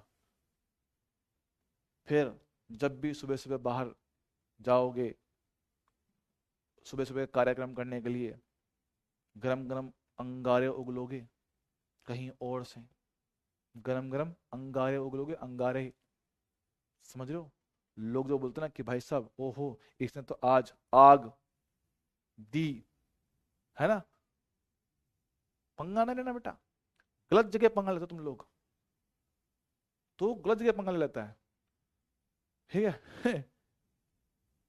पंगा ना लिया करो, लपेटे में जाओगे बेकार में। ये मत बोला करो, कार्टून कही के। क्या सुनो, क्या यार तुम लोग, ठीक है सुनो, चलो याद करते हैं। तो ये ब्लास्ट होने वाला गेम हमने खेला हुआ है, याद करो। एक वस्तु है, अपने आप ब्लास्ट होगी, ब्लास्ट होके दो टुकड़े होते थे, हाँ सर। तो ये गति करते थे इस प्रकार से एक दूसरे के विपरीत दिशा में, ताकि इनका संवेग संरक्षित रहे। याद है क्या? अरे हाँ सर, बाहर का कुल बल 0 कहते थे, तो संवेग को संरक्षित कहते थे। हाँ सर, शुरुआत में सिस्टम रुका हुआ था, तो प्रारंभिक संवेग 0, तो अंतिम भी 0 करने के लिए दोनों कण एक दूसरे से विपरीत दिशा में जाते हैं, तो उनका संवेग आपस में कैंसिल होता था। अरे हाँ सर, ये गेम तो हमने खेला हुआ है, ये गेम तो हमने खेला हुआ है, हम जानते हैं सर, ठीक है। चल ठीक है, तो देख ये तो कह रहा है कि दो टुकड़ों में टूट गया, ले तोड़ो तोड़ो तोड़ो, कितना बचेगा m1 बटा m2, कितना पास आएगा? मेरे पास आएगा ये वेग v2 बटे v1 आएगा। अच्छा, वेग v2 बटा v1, सर वेग कितना कितना बोला गया है? 2:1। सर ये तो v1 बटा v2 का मान है ना, 2/1। अपने पास क्या है? ये तो उल्टा है, तो उल्टा कर दे, 1/2। अच्छा चल ठीक है, ये हुआ m, ये हुआ m। अच्छा सर, क्या द्रव्यमान होता है? द्रव्यमान, द्रव्यमान होता है घनत्व इनटू आयतन। सो जी हाँ, तो इसके साथ क्या है? द्रव्यमान समानुपाती है आयतन के, तो जो अनुपात द्रव्यमान का होगा वही अनुपात आयतन का आएगा। हाँ सर, और आयतन समानुपाती होता त्रिज्या की घात 3 के। हाँ सर, आयतन समानुपाती होता त्रिज्या की घात 3 के। अच्छा, है ना, तो मेरे पास क्या है? इसको कहते हैं R1 बटे R2 की पावर 3। ओके, और m का अनुपात कितना? 1/2 था। पावर 3 हटाओगे तो उधर 1/3 हो जाएगा, पावर 3 हटाया जाएगा तो उस तरफ 1/3 लग जाएगा, तो पावर 1/3 हटाने की वजह से आ गया, तो कितना है? 1/2 की पावर 1/3। Option number B. आ हा, चलेगा क्या? हाँ जी साहब।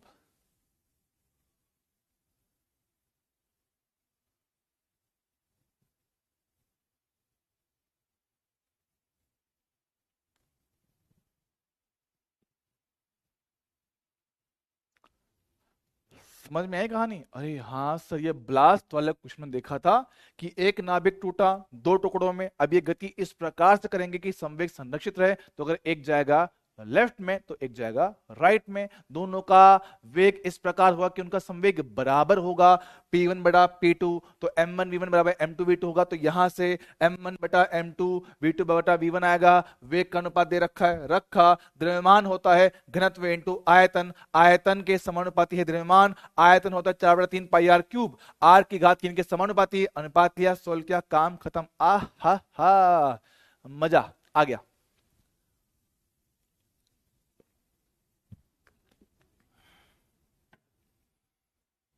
चलेगा?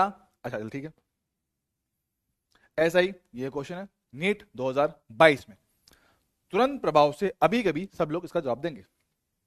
सारे बच्चे फटाफट से हमें इसका जवाब दो, तुरंत प्रभाव से, अभी के अभी, अभी कभी सारे बच्चे इसको सॉल्व करके जवाब देंगे। फटाफट से बताओ मेरे दोस्त।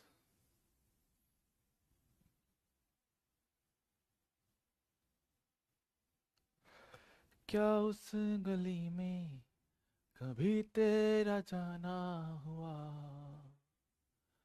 जहां से जमाने को गुजरे जमाना हुआ, मेरा समय तो वहीं पे ठहरा हुआ, बताऊं तुम्हें क्या मेरे साथ क्या क्या हुआ। खामोशियां चुपचाप है, तुम मिलने तो आओ कभी। चलेगा? सब वही क्वेश्चन अभी किया है कि जो आपका द्रव्यमान था वो आएगा वेग के उल्टे अनुपात में। पर सर द्रव्यमान का काम ही नहीं है, वेग दिया ही नहीं, हमें पता है। द्रव्यमान खुद आएगा आयतन के अनुपात में, आयतन होगा त्रिज्याओं के अनुपात के पावर 3 में, और द्रव्यमान दे रखे 125/64, तो पावर 3 हटाओ, उधर होगा घनमूल। यस सर, घनमूल किया जाए 125/64 का घनमूल, घनमूल तो 125 का घनमूल 5, ये कितना 4, खत्म। Option 2 NEET 2022।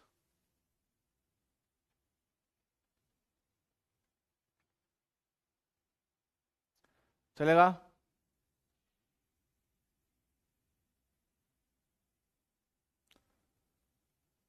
चलो भाई,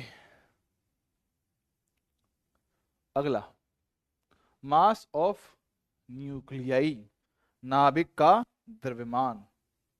अब भैया थोड़ा ध्यान से फोकस करेंगे, ठीक है? आइए आइए आइए, ठीक है, सुनेंगे। सर नाभिक का द्रव्यमान समझो। सर नाभिक में क्या होते हैं? सर नाभिक के अंदर है एक तो न्यूट्रॉन और एक है प्रोटॉन, ये दो कण हमारे पास होते हैं, करेक्ट? तो अगर दोनों के द्रव्यमान को जोड़ दिया जाए तो कुल द्रव्यमान मिल जाएगा, सब बात तो करेक्ट है।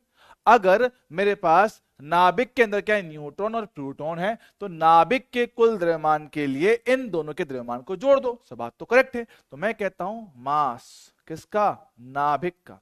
तो नाभिक का जो मेरे पास द्रव्यमान बनेगा, क्या वो यहां देख के बताऊं कि सर पहले प्रोटॉन, प्रोटॉन की संख्या होता है Z और प्रोटॉन का द्रव्यमान mp। यस सर, प्रोटॉन की संख्या इनटू एक प्रोटॉन का द्रव्यमान।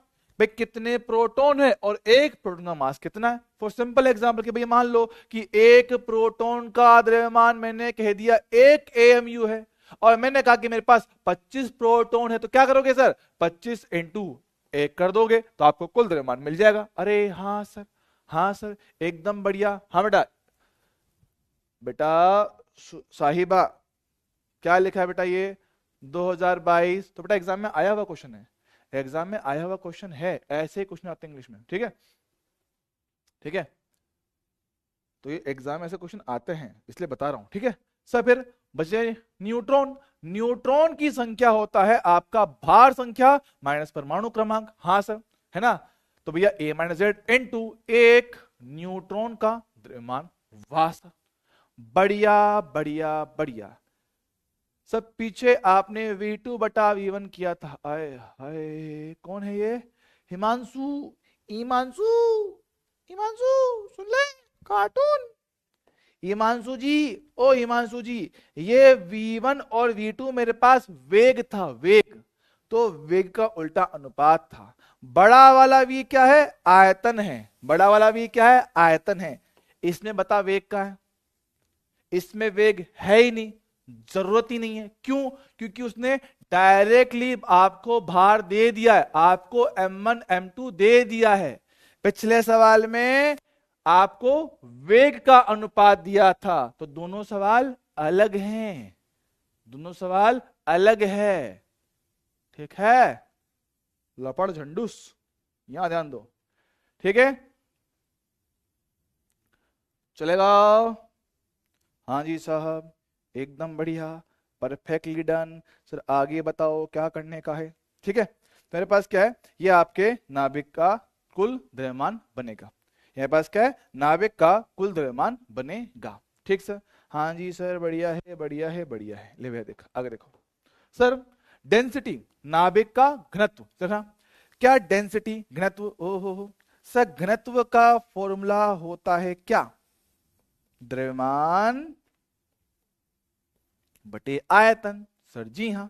अच्छा, अब जरा एक बात समझिएगा, मैं आपको पहले कहा था कि प्रोटॉन का और न्यूट्रॉन का द्रव्यमान लगभग लगभग समान होता है। हमने कहा था कि प्रोटॉन और न्यूट्रॉन का द्रव्यमान क्या होता है, लगभग लगभग समान होता है ना? लगभग क्या होता है, समान होता है। अगर लगभग लगभग समान है तो क्या मैं एक बार को नाभिक का कुल द्रव्यमान ऐसे कह पाऊंगा क्या कि सर एक प्रोटॉन का द्रव्यमान या एक न्यूट्रॉन का द्रव्यमान इनटू कुल इनटू टोटल नाभिकीय कण जो कि होते हैं ए? बोलो हाँ कि ना, क्या कह पाऊंगा क्या कि अगर आप MP बराबर MN कह दोगे, अच्छा साहिबा सबिहा है, अरे बेटा यार इतना कॉम्प्लिकेट नाम क्यों रखते हो, इतना मुश्किल नाम क्यों रखते हो, साबिहा, इतना मुश्किल नाम, साहिबा बोलो कि साबिहा बोलो, थोड़ा आसान नाम रखते, घर वालों को क्या दुश्मनी है तुमसे, सिंपल नाम रखते।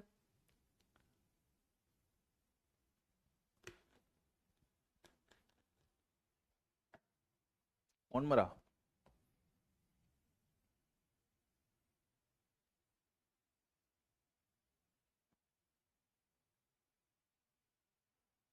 हम्म 1/2 या 2/1, आय हाय।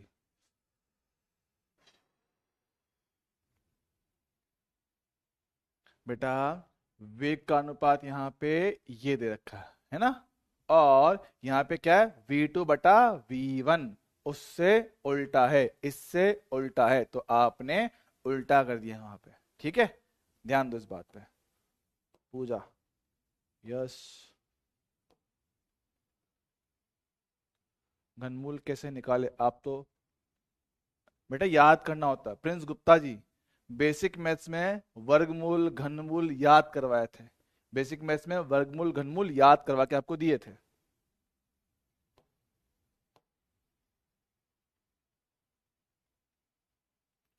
नेहा मधेशिया जी क्या कह रही हैं, ये क्वेश्चन सर के ऊपर से गया बेटा, इसमें क्या समझ में नहीं आया, ये तो हमने पहले बताया हुआ है कि भाई हमारे पास क्या है, एक नाभिक टूटा है, टूटेगा तो 2 टुकड़ों में टूटा है, उसने खुद ने बोला, अब उनके वेग आपको दे रखे हैं, तो हमें पता है कि जब कभी एक कण अपने आप से टूटता है, आपने कोई बल नहीं लगाया है, तो उनका संवेग होता है संरक्षित, प्रारंभिक संवेग अंत के बराबर होता है, तो प्रारंभ में सिस्टम रुका हुआ था तो संवेग कितना, 0 था। अब बाद का संवेग 0 करना है, संवेग एक सदिश राशि है, तो संवेग को 0 कैसे लिया, एक कण अगर यहां जा रहा है तो एक कण यहां जाएगा, तो दोनों क्या है मेरे पास, दोनों कण एक दूसरे से उल्टा जाएंगे, ताकि इसका संवेग P1 उसका संवेग P2 दोनों आपस में कैंसल, खत्म, तो हमने वही तो किया है।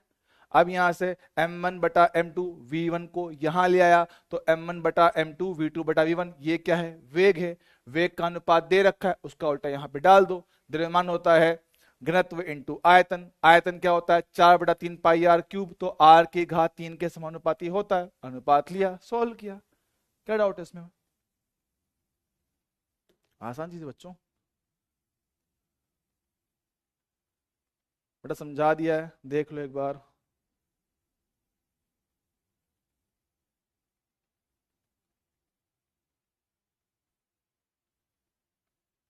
बेटा इसमें क्या समझ नहीं आया, ये तो अपना फॉर्मूला जो मैंने आपको लिख के दिया है, उसने बोला R/R0, तो इसको यहाँ पे ले गया, नीचे ले आया, बोला गया लोग, तो आपने दोनों तरफ लोग ले लिया, लोग लिया, अब खाली लोग की प्रॉपर्टी होती है वो लगाया, आपने सोल्व किया। बच्चों मैं बताऊं, थोड़ा क्लास में थोड़ा फोकस करो, लेकिन मानना आप लोगों का क्लास में फोकस नहीं है, क्लियरली बोल रहा हूँ, क्लास में फोकस नहीं, अगर आपको इतनी इजी से इतने आराम से बताई गई चीजें भी आपसे नहीं हो तो भैया कुछ नहीं कर सकता। अनिकेत गुप्ता बोला R0 क्या है, अब मैं सोचता हूं तुम लोगों को गाली देने का मन करता है, तुम लोगों का ना सच में गाली देने का मन करता है, R0 क्या है, अनिकेत नशेड़ी जानवर, जरा मुझे बता, मैंने R0 तुम्हें लिख के नहीं बताया क्या, क्या होता है, क्लास में ध्यान दे तो क्या लिखवाया ये, क्या लिखवाया ये, R0 कांस्टेंट है, लिखवा के दिया है, फिर ये पूछा R0 क्या है, अबे नियतांक है, कांस्टेंट है, लिख के दिया तुम्हें ऑलरेडी भाई साहब, लिखी हुई चीजें जो सामने बोर्ड पे क्लियरली मार्क करके दिए कि भाई हाँ ये होता है, ये याद रखना है, वही चीजें पूछते हो, शर्म आनी चाहिए तुम लोगों को। याद है क्या बात कर रहे हैं, ले देखो क्या कह रहे हैं, चलो बेटा डाउट, यहाँ देखो द्रव्यमान की बात करें, सर नाभिक का कुल द्रव्यमान तो ये रहा कि द्रव्यमान संख्या इनटू एक प्रोटॉन का द्रव्यमान, अच्छा बटे में सर आयतन, सर आयतन लिखेंगे 4/3 पाई r³ से, r क्या था R0 a की पावर 1/3, इसकी पावर 3 करना है, 4/3 पाई r³, चल ठीक है, सिंप्लीफाई करता हूं, a इंटू MP बटा 4/3 पाई R0 का पावर 3, घात के ऊपर घात दोनों गुणा होगा, सिर्फ a बचेगा, यस सर, a से a कट गया, अब देखना a से a कट गया, सर प्रोटॉन का द्रव्यमान सभी के लिए same, yes sir. R naught तो नियतांक है, से पूरी संख्या मेरे पास क्या है, कांस्टेंट है। मतलब कि आपका जो होता है घनत्व, ये ए पर निर्भर नहीं करता है, ए पर निर्भर नहीं करता है, ए पर निर्भर नहीं करता है, ए पर निर्भर नहीं करता है, अर्थात सभी नाभिकों के लिए सेम होता है, सभी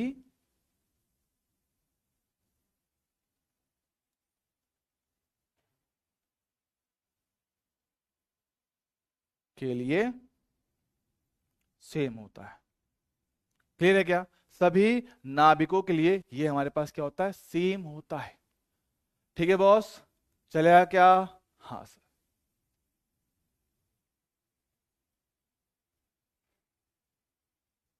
ठीक है,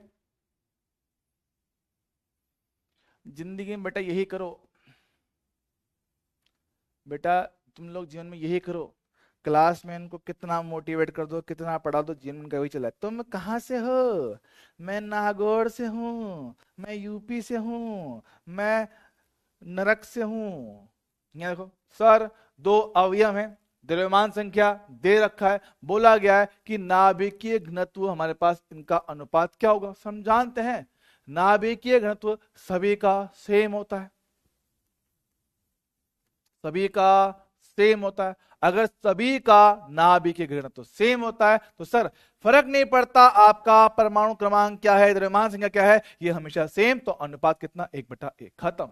इनका अनुपात हमेशा 1/1 आएगा, क्योंकि भैया सबके लिए सेम है, सभी के लिए सेम है। अच्छा है सर, चलेगा, ओके सर। आगे अगला सवाल सेम तरह का, जैसे जैसे द्रव्यमान संख्या बढ़ती है कौन सी राशि नहीं बदलता है, समय पता है घनत्व कभी नहीं बदलेगा, आपका घनत्व ए पर निर्भर करता ही नहीं, घनत्व आपका ए पे निर्भर करता ही नहीं। तो मेरे पास क्या होता है, ये सेम रहता है, इसमें कोई बदलाव नहीं आता है। चलो भाई बहुत बढ़िया, शाबाश शाबाश शाबाश शाबाश।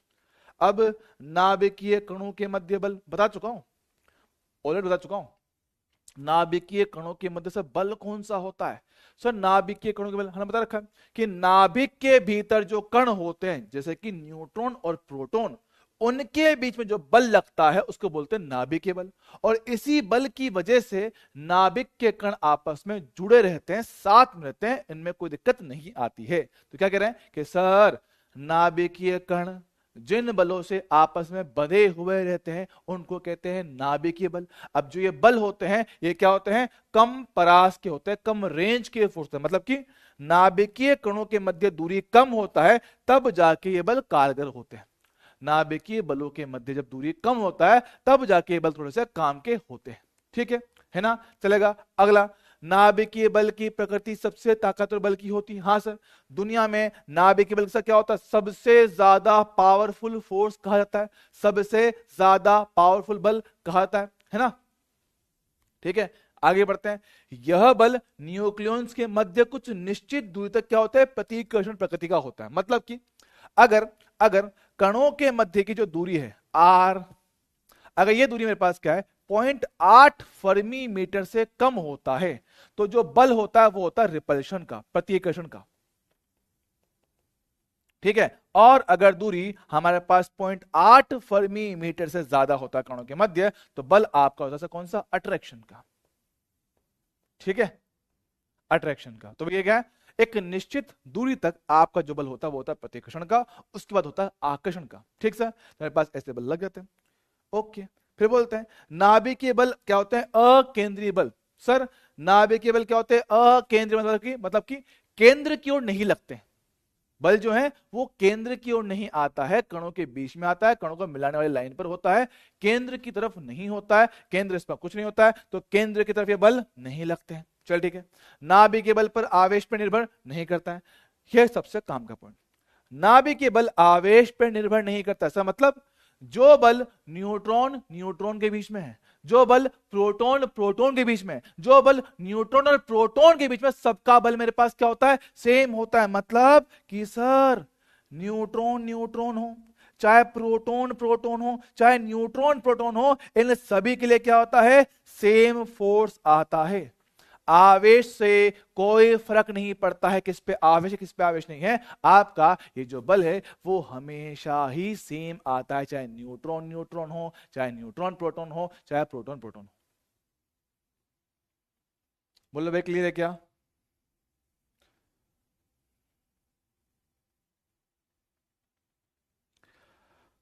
हाँ चलो भाई, क्लियर है क्या?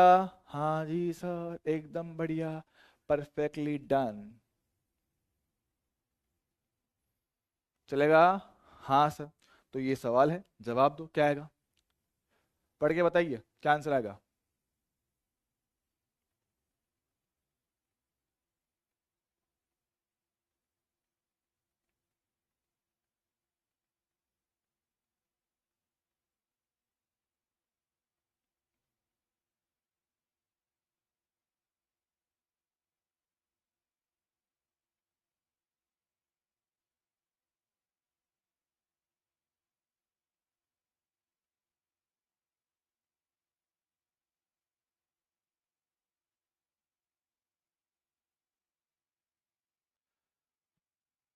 B, yes sir. सब के बीच में सर क्या होता है? एक समान बल आता है, उससे कोई फर्क नहीं पड़ता है। ठीक है बॉस, चलेगा? हाँ जी साहब, एकदम बढ़िया एकदम बढ़िया। अब है आइंस्टीन का मास एनर्जी रिलेशन। आइंस्टीन का मास एनर्जी रिलेशन, ठीक है। द्रव्यमान और ऊर्जा का आपस में संबंध क्या होता है, तो याद करते हैं। आपने सर जब भी नाम सुने, सर ऊर्जा हमेशा संरक्षित रहती है, यस सर। आवेश हमेशा संरक्षित रहता है, यस सर। आयतन संरक्षित रहता है, लेकिन आयतन क्या बोलता है आपका? हाँ आयतन, आयतन नहीं, आयतन भी। द्रव्यमान का कभी संरक्षण नहीं बोलते कि भाई मास हमेशा सेम रहता ना। मास हमेशा सेम रहे ये जरूरी नहीं है। आइंस्टीन ने एक सिंपल सी बात कहा।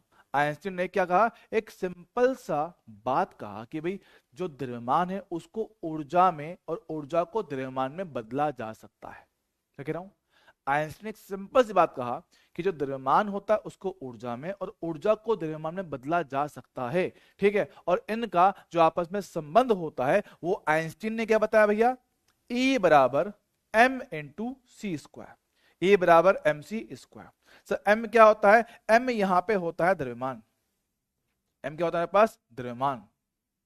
और c मेरे पास क्या है? c मेरे पास आपका होता है प्रकाश का वेग, 3 × 10⁻⁸मीटर पर सेकेंड। अच्छा, तो सर मतलब द्रव्यमान को ऊर्जा में बदला जा सकता है? सर बिल्कुल बदला जा सकता है, लेकिन जब आपका बहुत तेजी से चलता है ना, जब मेरे पास आपका द्रव्यमान बहुत तेजी से गति करता है तभी ये चीज संभव होता है। नॉर्मल कंडीशन में आप ये चीजें नहीं देख पाओगे। जब मेरे पास कोई कण ऐसा है जो बहुत तेजी से गति कर रहा है, जब बहुत तेजी से वो गति करते हैं, लगभग लगभग क्या है, प्रकाश के वेग के आसपास, अगर उस कोटि के वेग से गति किया जाता है तो आपका द्रव्यमान ऊर्जा में बदल सकता है। समझे क्या? हाँ सर। अब इसकी पुष्टि कब हुई? इस बात की पुष्टि तब हुई जब हमने बाद में आगे कुछ चीजें पढ़ी। सर क्या? पहले ये पढ़ते हैं, कुछ क्वेश्चन देख लें। एक एएमयू के बराबर द्रव्यमान के तुल्य ऊर्जा कितना? भैया कि एक एएमयू जो द्रव्यमान है उसके लिए बराबर ऊर्जा कितना होगा? तो सर हमने कहा ऊर्जा का और द्रव्यमान का आपस में संबंध E बराबर एम सी स्क्वायर। तो जो एक एएमयू होता है ऐसा कितना होता है? सब होता है 1.66 इंटू 10 की पावर, देखा अपन ने, -27 होता है। सी कितना? 3 इंटू कितना 10⁸ होता है। ऐसा करेंगे सर पावर 2, यस सर। जब उसको स्क्वायर करके सॉल्व करोगे ना, ये आता है 931 मेगा इलेक्ट्रॉन वोल्ट। मतलब कि जो एक एएमयू द्रव्यमान होता है वो 931 मेगा इलेक्ट्रॉन वोल्ट के बराबर होता है। उसकी ऊर्जा इतना मेरे पास बदल सकता है, तो कितना? 931 मेगा इलेक्ट्रॉन वोल्ट। और ये बात अपने को याद रखना है। ये बात अपने को याद रखने का, लर्न कर लो, लर्न याद रख लो इसको कि भैया एक एएमयू जो द्रव्यमान होता है उसके बराबर जो ऊर्जा होता है वो होता है 931 मेगा इलेक्ट्रॉन वोल्ट। इसको याद रखने का है, ठीक सर, चलेगा? अच्छा है, यहां देखो 1 किलोग्राम से प्राप्त ऊर्जा कितना होगा? कर दो, कौन सी बड़ी बात है। 1 किलोग्राम की बात कर रहा ना, ले कर दे। 1 किलोग्राम, 1 किलोग्राम से कितना? 3 इंटू 10⁸ है। करो भी स्क्वायर। 3 का स्क्वायर 9, 8 का स्क्वायर 16, 16। तो पॉइंट का 9 इंटू 10⁻17, कौन सा, 10⁻17 लगभग लगभग मेरे पास एनर्जी आता है। हाँ बेटा मैं लाइव ही हूं, जिंदा हूं, I am alive, I am जिंदा, वेरी वेरी जिंदा, अलाइव। बोलो भाई क्लियर है क्या? हाँ जी साहब, एकदम बढ़िया बढ़िया बढ़िया, परफेक्ट,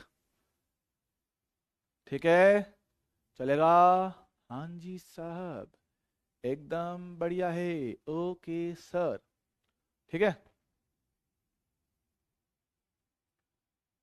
ठीक है, चलेगा। अब इसमें कुछ और भी चीज़ें हैं, इसको हम पढ़ाए कि नहीं पढ़ाए अभी? टाइम तो अपने पास 5-6 मिनट तो है, कर लेते हैं यार, फ्री करते हैं। जितना आज पढ़ लोगे कल उतना कम पढ़ना पड़ेगा, क्योंकि कल के लिए भी अपने पास का काफ़ी सारा पार्ट है यार, क्योंकि कल भी काफ़ी सारा टाइम अपने को लग जाएगा। ठीक है, तो मैं चाह रहा हूँ कि जितना ऊपर अपन आज खींच लेते हैं, ठीक है। द्रव्यमान क्षति, ठीक है, द्रव्यमान क्षति, हाँ बस मस्त है। द्रव्यमान क्षति, मास डिफेक्ट। अब सुनो, मास डिफेक्ट क्या होता है, मास डिफेक्ट क्या होता है, हम इसकी बात करते हैं। क्या कह रहा है ये जीसी बरवार, क्या कह रहा है, 10⁻24 होता है, कहाँ होता है, बावड़ आएगा तू।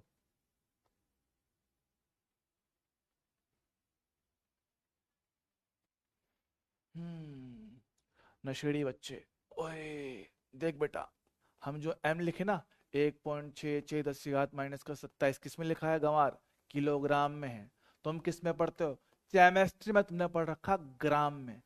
आधा अधूरा ज्ञान दिमाग को खोखला कर देता है दोस्त।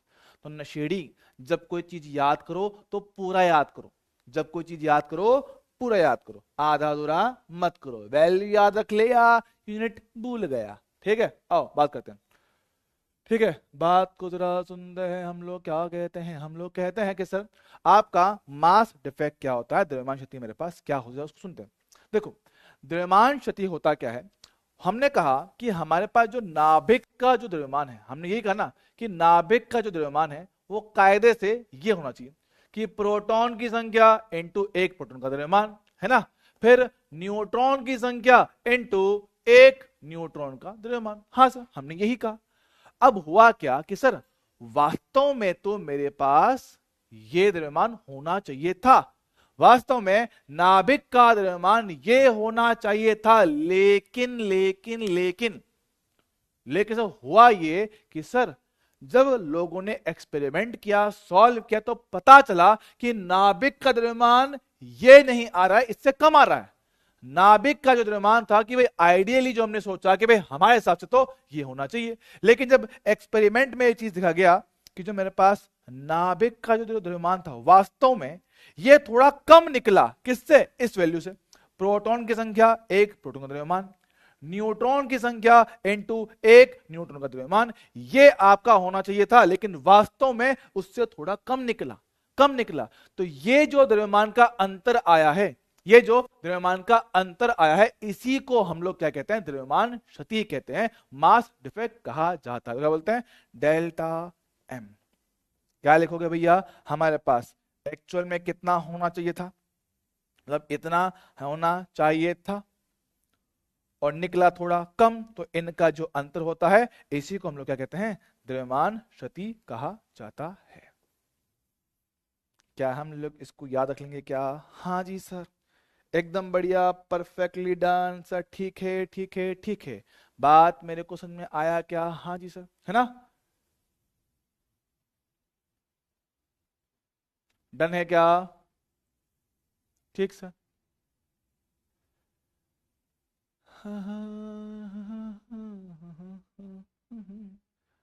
कर लो बेटा, बातें कर लो, तुम्हारे लिए जिंदगी में कोई मोटिवेशन काम नहीं आएगा, तुम लोगों के जीवन में मोटिवेशन कोई काम नहीं आएगा। विजय निषाद हंस रहा है, साकिब खान, अंजलि, है ना, कर लो बेटा, बातें कर लो, हिना कुमार, है ना, और बातें कर लो आराम से, कोई दिक्कत नहीं है। जीवन में करना है क्या है, हम तो यही सोच के आए थे, आज आपसे पढ़ रहे हैं, कल किसी और से पढ़ लेंगे, हमने कल ही बातें करनी, हमने आज बातें करनी है ना। ये उर्दू का ही है जो भी है। पहले टेस्ट के बारे में पता नहीं था, अब मिस हो गया, वाह, ये बच्चे पढ़ाई कर रहे हैं, ये बच्चे पढ़ाई कर रहे हैं, खतरनाक लोग, इनको डॉक्टर बनना है भाई साहब को, इनको डॉक्टर बनना है।